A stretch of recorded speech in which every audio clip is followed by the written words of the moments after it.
बिहार के लखीसराय जिले में श्रृंगी आर्षिधाम का भगवान राम का खास कनेक्शन पहले जानते हैं। आखिर ये कौन थे श्रृंगी ऋषि?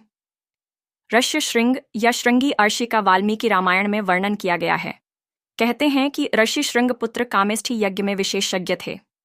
इन्होंने राजा दशरथ के पुत्र प्राप्ति के लिए अश्वमेध यज्ञ और पुत्र कामेष्ठी यज्ञ करवाए थे। वह विभांडक आर्षि के पुत्र और कश्यप ऋषि के पौत्र बताए जाते हैं। राम के परिवार से रिश्ता कैसे जुड़ा, आइए जानते हैं। श्रृंगी आर्षि का रिश्ता दशरथ नंदन राम की बहन से था। प्रभु श्री राम की एकमात्र बड़ी बहन थी शांता। शांता का विवाह महर्षि विभांडक के पुत्र रंगरार्षि से हुआ। एक दिन जब विभांडक नदी में स्नान कर रहे थे, तब नदी में ही उनका वीर्यपात हो गया।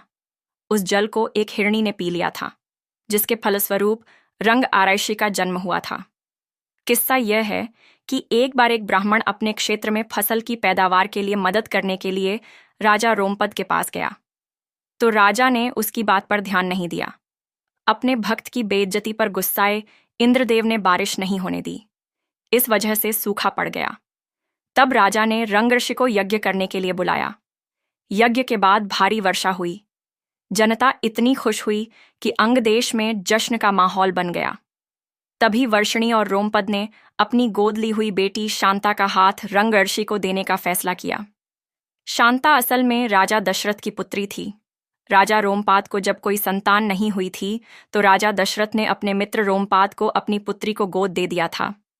लखीसराय बिहार के लखीसराय जिले का भगवान राम का खास कनेक्शन है। आज आपको भगवान राम का लखीसराय से कनेक्शन के बारे में बताते हैं। यह बात उस वक्त की है जब राजा दशरथ ने गुरु वशिष्ठ से पूछा कि राम, लक्ष्मण, भरत और शत्रुघ्न का मुंडन कहाँ कराया जाए। गुरु वशिष्ठ ने तब सलाह दी कि आर्षि श्रृंगी के आश्रम में सभी बच्चों का मुंडन कराया जाए। राजा दशरथ समेत सभी रानियां और बच्चे रंगी ऋषि के आश्रम में पहुंचे। यह आश्रम लखीसराय से लगभग 14 किलोमीटर है। यहीं राम, लक्ष्मण, भरत और शत्रुघ्न का मुंडन करवाया गया।